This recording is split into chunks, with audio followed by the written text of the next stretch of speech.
Maths trick bye IPS में class 10th chapter 5 arithmetic progress exercise 5.2 question number 14 how many multiples of 4 lies between 10 and 250 10 और 250 के बीच 4 के कितने गुणज हैं। तो हमें फाइंड करना है कि 10 और 250 के बीच में कितने हैं। तो the multiples of 4 between 10 and 250 हम इसको कैसे निकालेंगे कि 10 और 250 के बीच में कैसा होगा, 4 की टेबल करेंगे तो 4 1 जा 4 नहीं आएगा, 4 2 जा 8 नहीं आएगा, 4 3 जा 12 से चालू हो जाएगा क्योंकि 10 के ऊपर हो गया, 4 4 जा 16, 4 5 जा 20, 4 6 जा 24, ये ऐसे ही चलता रहेगा।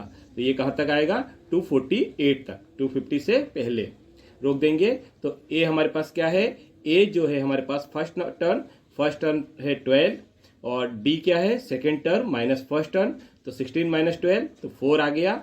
लास्ट टर्म क्या है, ए एन इक्वल टू 248, तो हमने तीनों की वैल्यू रख दी।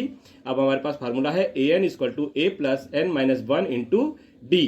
तो हमारे पास ए एन कितना है 248 equal to A 12 plus N minus 1 means N हमारे पास फाइंड करना है तो माइनस 1 इंटू डी, डी जो है हमारे पास 4 है। तो 258 माइनस 12 इस साइड आ गया तो माइनस का हो गया equal to n minus 1 into 4, तो ये हमने माइनस कर दिया, 236 आ गया equal to n minus 1 upon 4, 4 नीचे आ गया तो 236 को हम 4 से डिवाइड कर देंगे तो ये आ जाएगा 59, तो ये 59 इक्वल टू एन माइनस 1, अब एन 1 इस साइड आ जाएगा तो n equal to 59 plus 1 equal to 60, तो हमारे पास क्या हो जाएगा, इसकी 60 से जो टर्म है वो 248 आएगा या 10 और 250 के बीच में 60 नंबर्स आएंगे। Question number 15 for the what value of n the nth turn of 2 APs. हमारे पास 2 सीरीज है तो फर्स्ट सीरीज क्या है 63, 65, 61 एंड सेकंड सीरीज क्या है 3, 10, 17 और इक्वल, बोथ इक्वल है, जो nth टर्म है वो बोथ दोनों का इक्वल है। तो हमें कैसे फाइंड करना है, n के किस मान के लिए 2 सीरीज हमारे पास AP इक्वल टू ये है और सेकंड सीरीज ये है, तो n पद बराबर है मीन्स इसका जो दोनों का लास्ट टर्म है वो दोनों इक्वल है। तो हमारे पास क्या सॉल्यूशन दिया है कि हम AP लेंगे तो फर्स्ट सीरीज हमारे पास क्या है 63, 65, 67 ये फर्स्ट सीरीज है, सेकंड सीरीज क्या है 3, 10, 11, 17 ये हमारे पास सेकंड सीरीज है। तो हम दोनों इक्वेशन 1 से क्या करेंगे, जब हम इक्वेशन 1 लेंगे तो 63, 65, 67 इसमें हम क्या निकालेंगे, फर्स्ट टर्म ए हमारे पास क्या है 63, तो ए हमारे पास 63 आ गया। इसका कॉमन डिफरेंस क्या है second term minus first term, तो डी इक्वल टू हो जाएगा 65 माइनस 63 इक्वल टू 2 हो जाएगा। तो डी हम इक्वल टू हमारे पास क्या आ गया 2 आ गया। इसका फार्मूला है t n last term equal to A plus N minus 1 into D. तो हमारे पास ए कितना है 63 plus N minus 1 into d, d हमारे पास 2 है। तो इसको हम सॉल्व करेंगे तो इसको हम ब्रैकेट सॉल्व करते हैं तो क्या हो जाएगा 63 प्लस 2n माइनस 2, तो 2 63 में से माइनस कर देंगे तो कितना आ जाएगा 61 आ जाएगा। तो टी एन इक्वल टू क्या आ गया 2n प्लस 61। ऐसे सेम हम क्या निकालते हैं सेकंड टर्म से, तो सेकंड हमारे पास इक्वेशन क्या हो गई इसमें 3, 10, 17, तो हमारे पास 3, 10 और 17, तो हमारे पास क्या है a इक्वल टू 3 है और कॉमन डिफरेंस क्या है second term minus first term, तो d इक्वल टू क्या हो जाएगा 10 minus 3 is equal to 7 means d equal to 7 आ गया। सेम इसमें भी फार्मूला वही लगेगा कि t equal to a plus n minus 1 into D. तो हम इसको कैसे फाइंड करेंगे, a हमारे पास 3 है, n minus 1 into d, d हमारे पास 7 है, तो ये हो गया t n equal to 3 plus N minus 1 into 7। अब इसको हम सॉल्व करेंगे तो क्या हो जाएगा 3 प्लस 7n माइनस 7 में से 3 माइनस करेंगे तो 4 प्लस का जाएगा, तो टी एन हमारे पास कितना आ गया t n equal to 7n minus 4। अब क्या कह रहे हैं ये दोनों इक्वल है, तो इससे सेकंड इक्वेशन से हमको ये मिला और फर्स्ट इक्वेशन से 2n इक्वल टू, इसको भी हम लिख सकते हैं कि tn equal to 2n plus 61, ये फर्स्ट इक्वेशन है, ये सेकंड इक्वेशन है, दोनों फर्स्ट इक्वेशन और सेकंड इक्वेशन दोनों इक्वल है। तो हम इक्वल में लिख देते हैं कि 7n-4 और 2n+61, तो क्या हो जाएगा, तो 7n-4 इक्वल टू 2n+61, तो 7n-2n=61+4, तो ये हो जाएगा 7n-2 में से 5n हो जाएगा और 61+4 65 हो जाएगा, तो 5n=65 या n=13। तो हमारे पास क्या है, दोनों में जो वैल्यू होगी कौन सी इक्वल होगी, 13th टर्म। तो हम जब 13th टर्म निकालेंगे तो दोनों इक्वेशन का वैल्यू जो रहेगा वो सेम होगा। Question number 16, determine the AP whole third term is 16 and 7 term exceed the 5th term by 12। तो वह एपी ज्ञात कीजिए जिसका थर्ड टर्म 16 है और 7th टर्म 5वें पद से 12 ज़्यादा है। तो हमारे पास क्या दिया हुआ है, थर्ड टर्म क्या है, 16 है, तो हमारे पास थर्ड टर्म 16 दिया हुआ है, तो ये थर्ड टर्म हमारे पास 16 हम लिख लेते हैं। तो A3=16, तो हमारे पास क्या फार्मूला बन जाएगा कि A+n-1 इंटू डी, तो हमारे पास A+3-1 into d equal to 16, तो क्या हो गया 3-1 2 आ जाएगा, तो A+2D इक्वल टू 16, ये हमारे पास फर्स्ट इक्वेशन हो गई। अब नेक्स्ट देखते हैं कि 7th पद और 5th पद से 12 अधिक है, तो जो 7th है वो 5th से 12 अधिक है, तो यदि ये अधिक होगा तो हम क्या करेंगे, 5th में 12 प्लस कर देंगे तो दोनों इक्वल हो जाएगा। तो हम लिखते हैं A7 - A5 = 12। अब इसमें फार्मूला सेट करेंगे, तो फार्मूला कैसे सेट करेंगे, 7th पद हम कैसे निकालते हैं, A+n-1 इंटू डी, तो हम लिखेंगे A+7th पद है तो 7-1 इंटू डी।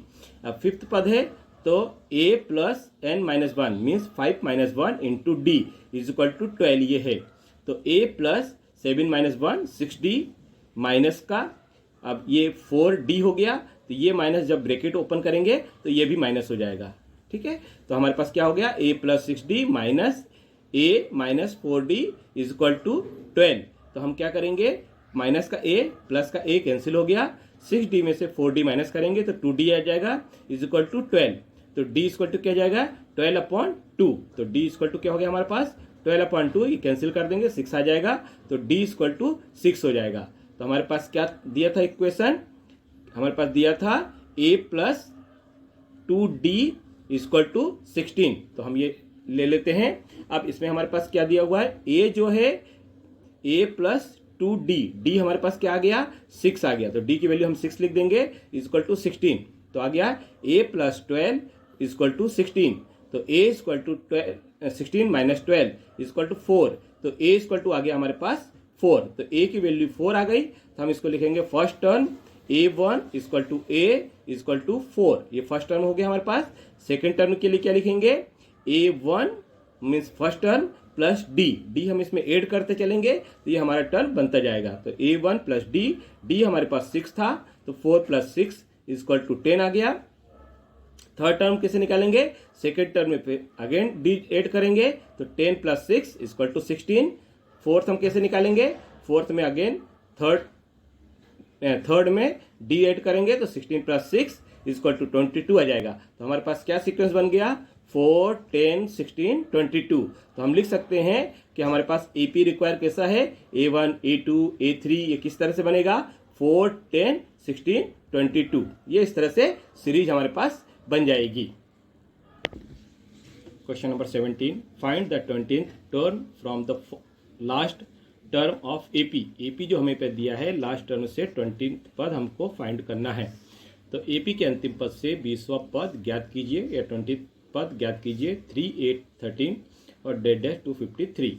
तो हमारे पास क्या दिया है, on reverse is given AP, the new AP will be, इस टाइप से हो जाएगा कि हम इसको न्यू में कैसे लिख सकते हैं, हमें रिवर्स दिया गया है कि लास्ट टर्म से 20th निकालना है, तो 253, इसका नेक्स्ट नंबर हो जाएगा 248, ऐसे नेक्स्ट चलता रहेगा, तो 13 8 और 3 हो जाएगा। तो हमारे पास इसमें से A और D फाइंड करते हैं। तो फर्स्ट टर्म हमारे पास क्या है, A इक्वल टू 253, ये हमने लिख लिया। इसके बाद D जो है second term minus first term, तो 248 माइनस 253 इक्वल टू हो गया माइनस का 5। तो डी की वैल्यू आ गई।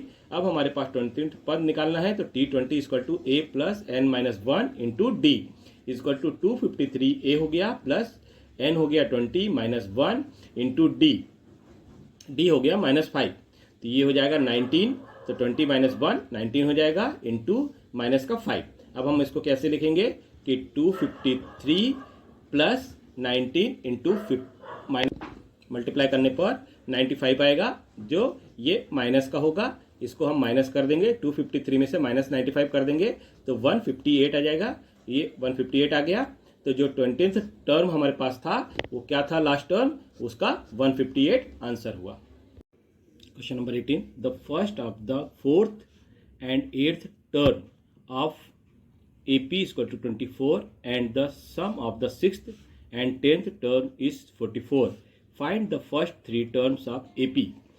एक AP के 4th and 8th टर्म्स का योग एड जो है वो 24 है, 6th and 10th का एड जो है 44 है। तो AP के 3 टर्म्स अपने को फाइंड करना है।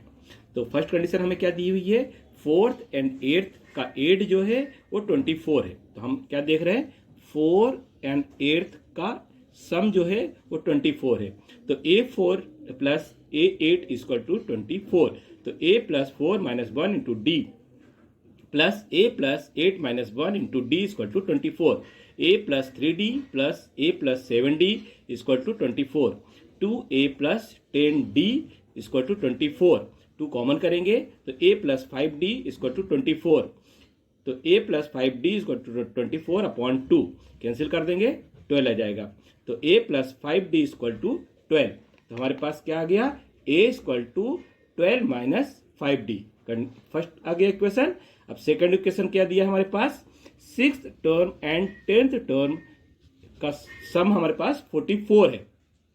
तो इसका हम 44 कैसे करेंगे, A6 plus A10 equal to 44। तो A plus 6 minus 1 into d equal to A plus 10 minus 1 into d equal to 44। तो A plus 5D plus A plus 9D equal to 44। तो A और A 2A प्लस 5D और 9D 14D equal to 44। तो A 2 common आ जाएगा। तो A plus 7D equal to 44। तो A plus 7D equal to 44 upon 2, 2 से cancel कर देंगे तो 22 आ जाएगा। तो A plus 7D equal to 22, equation second आ गई। अब इक्वेशन फर्स्ट और सेकंड हम लेंगे। तो फर्स्ट क्या थी, A equal to 12 minus 5D और सेकंड थी A plus 7D equal to 22। तो A की वैल्यू हम यहाँ पर जो हमारे पास दी हुई है 12 माइनस 5D हम यहाँ पर पुट कर देंगे।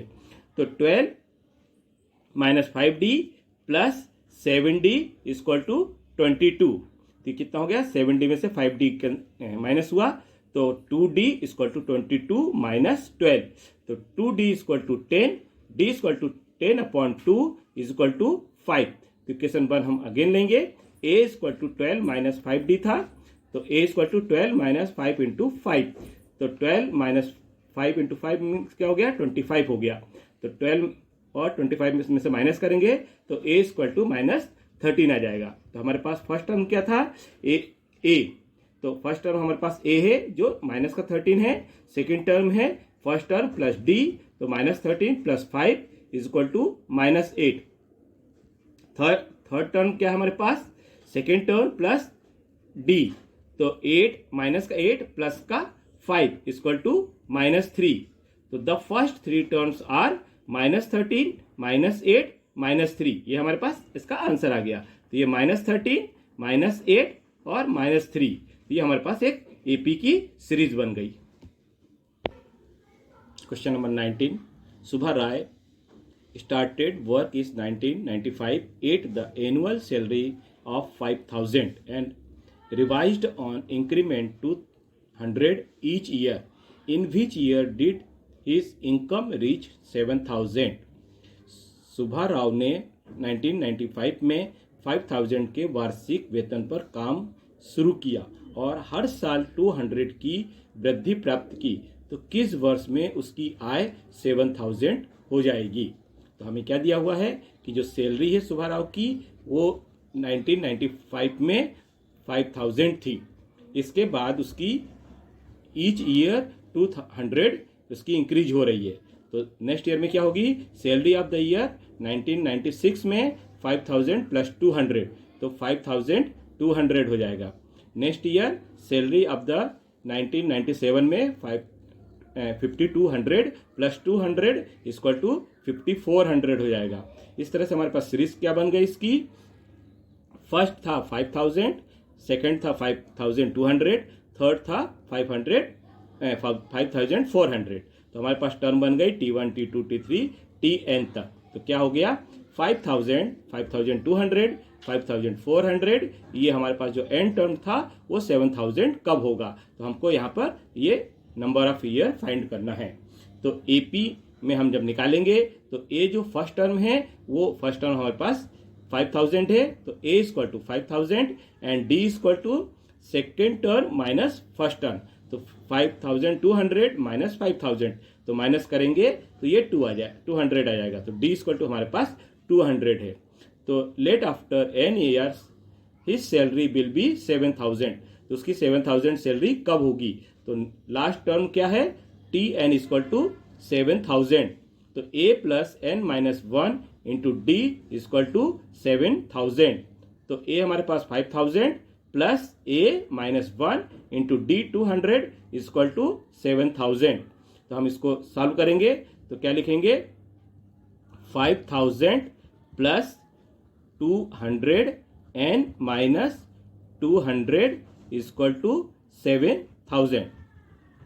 तो हमारे पास क्या आ गया, 200 एन भी हम कर सकते हैं और ऐसा भी कर सकते हैं कि 5000 इधर गया तो माइनस किया तो क्या हो गया, 5000 में 7000 में से 5000 माइनस किया तो 2000 आ जाएगा। तो n minus 1 into 200 equal to 2000। तो हमारे पास इसको हम ऐसा भी लिख सकते हैं, n माइनस 1 इंटू 200, इसको 7000 ऐसे रहेगा, 5000 इधर आएगा तो माइनस हो जाएगा, तो इक्वल टू ये 2000 हो जाएगा।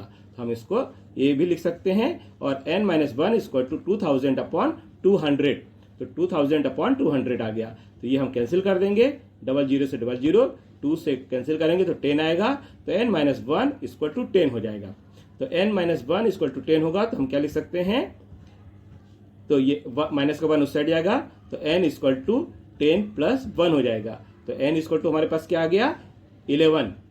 तो now the find year of the consider, हम कैसे कंसिडर करेंगे, 1995, 96, 97 ऐसा चलता रहेगा। तो जो हमारा n है, टर्म है, वो 11 है। तो 11th जो होगा ईयर वो हमारा क्या होगा। तो हम a equal to 1995, d equal to 1 means second term minus first term, तो d आ जाएगा। तो nth टर्म हमारे पास क्या होगा, 1995 प्लस 11 माइनस 1 इंटू 1 हो जाएगा, क्योंकि d हमारे पास 1 है। तो 1995 प्लस 11 माइनस 1 10 आ जाएगा, 1 का मल्टीप्लाई करेंगे तो भी 10 आ जाएगा। तो 1995 में 10 ऐड करेंगे तो 2005 मतलब 2005 हो जाएगा। तो 2005 ईयर में उसकी सैलरी कितनी हो जाएगी, 7000। Question number 20, Ramkali saved 5 rupees in the first week of the year and then increased her weekly saving by 1.75. If in the nth week her weekly saving become 20.75, find n find करना है। तो रामकली ने एक वर्ष के पहले सप्ताह में 5 रुपीस की सेविंग की और फिर अपनी साप्ताहिक बचत में 1.75 की वृद्धि की। यदि वे सप्ताह में उसकी साप्ताहिक बचत 20.75 हो जाती है तो n ज्ञात कीजिए। हमें यहाँ पर n फाइंड करना है। तो कैसे करना है, हमारे पास क्या दिया हुआ है, first term a equal to 5 दिया हुआ है, तो हमने a 5 लिख दिया। इंक्रीज कितना होता है, 1.75, तो d जो है हमारे पास 1.75 हो गया। nth पद क्या है, nth हमारे पास 20.75 है, तो a n इक्वल टू 20.75 हो गया। फार्मूला है हमारे पास a plus n minus 1 into D. तो हमारे पास फार्मूला हो गया, तो a के स्थान 5 लिख दिया plus a minus 1 into D 1.75 है इक्वल टू 20.75। तो 5 इस साइड जाएगा तो माइनस का हो जाएगा, तो तो क्या बचा, n माइनस 1 इंटू 1.75 इसको 20.75 माइनस 5, ये माइनस कर देंगे तो 15.75 आ जाएगा। इस साइड हो गया n minus 1 into 1.75 equal to 15.75, तो n माइनस 1 इक्वल टू ये इसके साथ डिवाइड में हो जाएगा, तो हम इसको ऐसा भी लिख सकते हैं कि n minus 1 equal to 15.75 upon 1.75। तो हमारे पास n माइनस 1 इक्वल टू ये आ गया, तो n इसको हम कैंसिल कर देंगे तो ये 9 टाइम्स जाता है, तो कैंसिल करने पर 9 हो गया, तो n माइनस 1 इक्वल टू 9 हो गया। n इक्वल टू 9 प्लस 1, तो 9 प्लस 1 10 होता है, तो n इक्वल टू 10 हो गया। तो हमारे पास क्या गया, 10th वीक में रामकली सेविंग कितनी करती है, 20.75 रुपीज़ की सेविंग करती है। ये चैप्टर आपको पसंद आया है तो आप इसको लाइक एंड सब्सक्राइब जरूर करें। थैंक्स। यह चैप्टर पसंद आने पर लाइक और सब्सक्राइब जरूर करें तथा मैसेज के लिए बेल आइकन जरूर दबाएं।